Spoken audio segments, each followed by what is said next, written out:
রমজানে বেশি ইনকাম হয় নাকি রমজানের আগে বেশি ইনকাম হতো?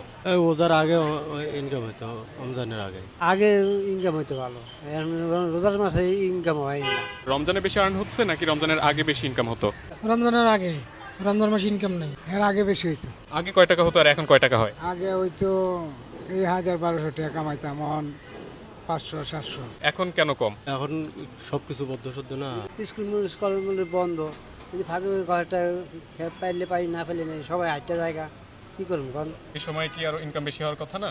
ইনকাম তো বেশি হওয়ার কথা, কিন্তু ইনকাম তো হয় নাই। ঈদে কি পরিকল্পনা রয়েছে? ঈদের আগ পর্যন্ত আসি, যা হইব হইব, নিয়ে দেশে যাবো। না না, কোনো কল্পনা নেই। কোনো পরিকল্পনা নেই। ঈদে কোনো পরিকল্পনা আছে? ঈদের পরিকল্পনা, ঈদের মার্কেট টার্গেট করলে হয়তো কিছু রুজি হইতে পারে। ছেলে মেয়ে আছে?